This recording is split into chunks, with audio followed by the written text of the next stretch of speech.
We're having this very special chat with the top team of Kotak AMC, where we get you covered global market and macros, domestically how markets are looking, how the mid and small cap end of the market looking, and of course cannot ignore the money market and the debt market right now. With a lot of cues, the equities market is actually deriving from the money market, which Lakshmi Iyer will throw light on. So Nilesh bhai, let's start with you. How are you analyzing the global market setup right now? Because today the market got rattled and a large component of weakness actually was because of the US handover. This tariff war issue, it keeps on recurring. What one moment we think that things are on the mend, but then again it goes back. You have a very different opinion there that it could be a very big area of opportunity for India. What's your rationale? So, in the childhood we had heard the story of two monkeys and a cat. Two monkeys were fighting over a piece of roti and the cat cunningly took it out. I think tariff war is that kind of opportunity for India if we are as cunning and smart as the cat. US and China are fighting for dominance. US is the past, China is the future. Now, China has become where it is today by exporting goods to US and other parts of the world. In 1984, India and China were of similar size. They became manufacturer to the world. We missed out that rally. Now, as US puts tariff on China and as other global players also start levying some sort of protectionism against Chinese imports, this is creating an opportunity for India. Two largest buyers of Chinese goods in US are Walmart and Amazon. They can never ever dream of getting into China. In fact, Amazon will be worried if Alibaba comes to US, what will happen to them? But we have given free access to both Amazon and Walmart into India. Now, we need to go to them and say that, look, when you are shifting your supplier base from China into other markets, can we take it from India? This is Y2K opportunity which we got in IT sector and captured it well and created $80 billion IT industry. That same Y2K is available for manufacturing. We can capture it in textiles, soft toys, food processing, footwear, plastic items. We can procure it, we can process it, we can manage it in all these industries, provided we play our cards well. So what specifically would it be required by the policymakers, by large corporates, from here on as we stand today, in order to capture this opportunity, say in next 5-7 years? So it's a symphony which we have to play. We have to incentivize entrepreneurs. We have to give them ecosystem whereby government to government relationship kind of remove all the hurdles in their way. And finally we have to build infrastructure which helps them to move the goods from any part of India to US and other parts of the world. We also need to realign our export processes and rules and regulations. So it is not that we can't do it. We did that in Green Revolution where we'll become self-sufficient in food grains. We did that with Operation Milk where we became largest producer of milk in the world. So what we did with Green Revolution and Operational Milk, we need to do it for Operation Manufacturing. Nilesh bhai, just a word, because you travel a lot globally and interact with fund managers across the globe, be it Japan or US. In the last couple of weeks or months, the way things have panned out globally, rates started looking upwards, and then Mr. Powell's commentary seemed to be suggesting that they will not rise in a hurry. A lot of money got parked in US markets coming out of emerging markets in the first 15-18 months, seem to be slightly reversing now. On these two accounts, what are your thoughts, your observation and your interaction globally on rates and flows to emerging markets where India would be a part of? So on the rates, we will go by the face value of Fed rate future. If Fed rate futures are today indicating that there is less probability of rate hikes in 2019 and 2020, we'll go by that. That's a far better indicator of mood of the US interest rates and US markets than anything else. I think globally we are in a scenario where liquidity is getting tighter. Central banks are no longer remaining Santa Claus. They are taking out liquidity, raising interest rates. But more importantly, from an investor point of view, I mean, clearly they have seen that India has outperformed China big time. Chinese economy is 7 times bigger than us. Their market cap is 2.5 times bigger than us. Over last, I guess 5 years, we have outperformed them by about 80% in US dollar terms. So that's a massive outperformance. On top of it, China has played their card well. In MSCI Emerging Market Index, their weight is about 28%, which will move to 50% over next couple of years as more and more Chinese stocks gets included into MSCI. Correspondingly, our weight will decline from 8% to maybe 6%. Now, this kind of weight changes will ensure that the ETFs have to sell Indian equity and buy Chinese equity. Even the active fund managers will try to take a call because they are already overweight India and underweight China. So it's quite possible that we don't get enough share, or we may even face redemptions from FIIs if we don't tackle MSCI emerging market weights for India. So these are some of the questions which investors have. Some investors have also talked about ease of doing investments in India. For example, a university pension fund is recognized as category 2, which is light touch in terms of entry. But a university endowment fund is category 3, and it creates a little bit hurdle in terms of their investment. So when we meet investors, the big question for them is MSCI emerging market weightages. The smaller question is obviously the ease of doing investment. And at the end of the day, they are investors just like us. They are as worried about oil, they are as worried about election as we are. Right. And talking of election, Harsha, does it make your job much more tougher in an environment like this? That market have done very well in the last 3-5 years. Earnings has been a mixed bag, perhaps with a positive tilt. And right now, this big domestic issue is at hand. What are your observations? At least it may not impact the returns in a long term, but medium term, no one can deny that this is a big issue which market has to grapple with, which is elections.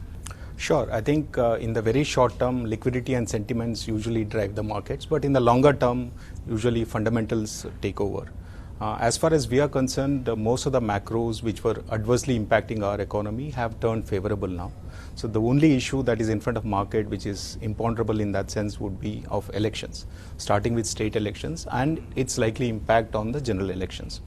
Our sense is during this period, market is likely to be quite volatile, and that's where opportunities to invest from a longer term perspective will start emerging.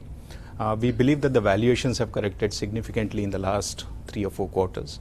While they are not becoming compelling yet, but it is quite reasonable at this point of time. And if you pick right sectors and stocks, you should be able to build a portfolio which will deliver good returns over the next 3-5 years.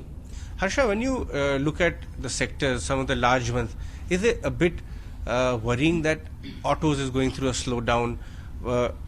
One large part of financials is witnessing its own issues. These two sectors in general, oil and gas or energy in particular, nothing great happening. So some of the large sectors, what are your overweights and underweights right now? Currently, we are overweight on domestic cyclicals, especially engineering, capital goods, cement, some of those sectors. We believe that most of these sectors are coming out of an economic downturn. And we have witnessed, except for power generation linked capital goods and engineering companies, most of the other engineering and capital goods companies are seeing good visibility in terms of order flows, and also the execution pace has picked up. Across the board, all subsectors have seen increased execution pace, and we have seen a short term private capex has also picked up, not entirely, but at least in phases it's improving, and we have seen government capex also continuing in this period. So both these put together, I think engineering and capital goods, which have not really done well over the last several years. In fact, if you look at the weightage of engineering and capital goods in the main index, it's already come down to as low as 2002 levels. So we saw a big peak in 2008-9, but post that period, we have seen a decline in the entire segment, and now we are witnessing first signs of recovery. So that would be one area to focus on, especially if you believe that there is going to be a stable government post 2019 elections. This can be one large wealth creator. while there are issues in the consumption basket and the financials, but still there are pockets where you will make money out of it. For example, in the financial space, we have seen private sector financials doing well. Earlier, our entire tilt was on the retail-focused private sector banks, but now in the last 1 or 2 quarters, we have also added some position in private sector corporate lenders who seem to have seen the worst of NPA cycle, and also we have seen some management changes which we believe will be significant value creators over the next few years. On the consumption, yes, incrementally we have gone negative. There will be some impact because a large hole was burnt in the pockets because of higher crude oil prices, although now it is moderating, but for a certain amount of period there was a impact on the consumption. And secondly, some amount of easy lending that was happening from the NBFC segment could also come under pressure, which we have seen during the festival season and post that. So all these things put together, given the fact that the valuations are on the higher side, maybe it makes sense to be a little cautious on the consumption basket, but overall there are pockets where you can make money over the next 3-5 years. Harsha, what's your take on export-oriented kind of sectors, the two sectors, the pharma sector, IT sector? What's your take there? Pharma and IT, we do have some positions in our portfolio, but we believe that they may not give you the kind of outperformance that they gave over the last several years or several quarters. For example, pharma is still grappling with the regulatory issues and what's happening in the US generic space in terms of pricing. IT also, you have to be stock specific because in some segments of IT, the visibility is not so great in terms of the growth momentum, but the valuations are much higher than the large cap space. For example, some of the mid cap IT companies are quoting at a valuation which is higher than the large cap basket. So in these two segments, while they may give you outperformance, it will not be uniform across the sector. You need to be more stock specific in picking the right stocks. And a quick word on flows. How are the flows doing? Industry flows, of course, are quite encouraging, and SIP numbers did not shrink even in the volatile time. But at Kotak AMC overall, in various schemes of yours, especially on the equity side, a color on flows? Our flows have been quite strong, as you would have seen for the industry. Similar trend is visible even with our flows. Our SIP flows have been continuously increasing. And we have also seen some large distributors taking a bet on mid and small cap segment, for example, wherein they have put sizable inflows into mid and small cap strategies. So in a sense, overall, the flows continue as they were in the past with nominal increase in SIP flows, and some of the large flows have come in mid and small cap categories in the last 1 or 2 months. Anshul, that the month of November, out of the IFAs who have more than 100 crore assets under management, our market share has gone in the equity, and just for the month of November, as high as almost 15%. So we are witnessing great amount of flows, and I think credit should go to the distributor community who have handled the customers quite well. They have gone out to all the customers where the returns have become negative over last 6 months, 8 months, 12 months. They have ensured that they are handhold so that they continue with their SIP, they continue with their investment. And it's extremely important to continue investment during the negative return phase or a downtime, so that when the market recovers, you actually make money. In fact, it's very interesting to note that, Anshul, that mid and small cap schemes or strategies actually witnessed inflows so that they are averaging out. What's your take on that pocket, the valuations of that pocket? Because when the correction started in January, mid and small cap end of the market was at significant premium to the benchmarks. Has it come down enough? What's your take there? So in terms of the differential between the small and mid cap space in valuations versus the large cap space, we've gone back to 2014 levels. So that differential has come down to, in the mid cap space, as much as 17%, and in the small cap space as much as 33%. So we've seen a significant widening of the discount in valuations of small and mid cap versus the large caps. And these are historic levels. So if you've seen over, say, 15 years, bounce backs from these levels have been quite tremendous. Now, the view to take here is that, is the large cap space going to correct more? In which case, mid cap, the spread remaining the same, mid caps can also correct. If the large cap space is going to continue remaining at these valuations, then from these historic levels in valuations, historic spreads in valuations, we could see an uptick in valuations in the small and mid cap space. What we have also noticed is that while this correction in prices has happened, earnings have actually surprised on revenue terms positively. So if you look at the top 2,000 companies in terms of market capitalization, you will see that these companies have shown somewhere close to 23 to 24% kind of revenue growth in the first half of this year. That has not translated into profitability growth, mainly because of two reasons. One, of course, commodity prices rising. Second, you are seeing some amount of also raw material cost moving up, and that is compressing profitability. But at the end of the day, if revenue growth continues, that takes care of everything, and eventually it translates into bottom line expansion as well. So what we are seeing is price correction with improvement in earning outlook. That can only be positive for the future. You know, last time around at the same time when we were having this discussion, Anshul, you had spoken about some of the themes like chemicals, etc., and they have worked very well despite the correction. What are the themes incrementally which you like now within the mid and small cap side, or you are researching, which could be potential winners of coming years? We think there are various pockets which have become attractive in this market. And since we are very valuations focused, we believe that there are a few pockets that you could actually look at with a 3 to 5 year perspective. These would be generally exporters, but within that, textile exporters look quite interesting at this time. Some of them have very strong balance sheets, and they also have robust growth paths going forward. And they have become attractive in prices mainly because of low liquidity in these stocks. Those look attractive. We think that the real estate space is at the cusp of a turnaround in terms of volumes.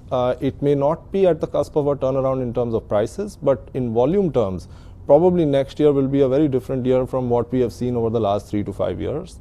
And if that plays out, that may translate into also valuations looking very different next year than what we have seen in the recent past. We think even GST-led plays, which have seen last 2 or 3 years, actually 2 years, some amount of compression, those plays may start looking very different coming into the next year, mainly because the last 2 years have been a period of reset. That reset has happened, and that will look very different next year. Building materials and construction companies, those will also look very different next year. So these are some pockets we are researching, and we are finding interesting opportunities there. Lakshmi, your end of the market, FX and debt, was, there's a lot of news flow till some days back, and it had an impact on equity market in general and economy in general as well. But now there are reports coming in that not only CP rollovers are happening very nicely, but liquid funds, flows to liquid funds and debt funds into mutual funds, which actually lend out to NBFCs, have also started coming back. What are your observations now of things? Sure. So, a couple of months back, when we were at the peak of this crisis, I had, actually put out a tweet which said that the dhadkan in the equity markets are, tracking very closely, tracking the halchal in the bond markets, and the need of the hour is a sui dhaga to wade out the hitchkis in the markets right now.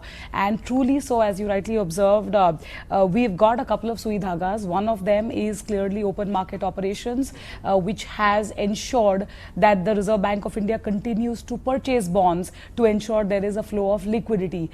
Second is that the banks, the banking system specifically led by the public sector banks, have been buying a lot of asset portfolios of these NBFCs. So a combination of these factors, and coupled with the fact that every NBFC or HFC was not a bad word, there have been healthy participation in the CP market by mutual funds. So with as a consequence, we've seen a good amount of normalcy being restored to the bond markets, specifically at the shorter end of the yield curve. The icing on the cake obviously was the monetary policy, where there was a status quo on interest rates. That has also helped pull down the yields to a very dramatic extent. And I think right now, barring maybe a handful of names, I would not even say a handful of names, barring a couple of instances, I think for most of the NBFCs, specifically on the liability side, it seems to be largely business as usual. It will take a while because some of these were not very aptly matched on the asset and liability side. Therefore, we saw a situation like this emerge. Hopefully, we are seeing and we are tracking the numbers on a month-on-month basis. Quite a few of these NBFCs have actually reduced their overall dependence on the CP markets, and I think that's a very positive trend. Lakshmi, what exactly is the money market right now factoring in terms of the rates trajectory here in India? Of course, there's a lot of changes which has happened in macro, including crude oil prices coming down. But this time round, the RBI policy commentary, confused a lot of people, that they did not really give out any direction that when will the rates actually start. Is there a strong case building for a cut? What are your thoughts? Clearly, they maintained a status quo, but if you see their stance, the stance has not changed, which they had changed in the earlier policy, that of calibrated tightening. The immediate case of a calibrated tightening at least seems to be out for now, given the pace at which the crude oil prices have come off. If you look at the money markets, look at the one-year treasury bill, that is one of the proxy indicators for where rates are headed. It's already hovering at about 7%, just 0.5% over the repo rate. Look at the 3-month CD rates or the CP rates, the good quality ones, they're trading at about 7.2. So that's telling you that the bond markets are pricing in an extended pause for now. We will look at the incoming CPI data to take a cue whether markets will start discounting a rate cut, but for now it's an extended pause. All right, Lakshmi. In fact, gentlemen, all three of you, thank you very much for chatting with us. Thank you. Always a pleasure to have you on the channel. Thank you.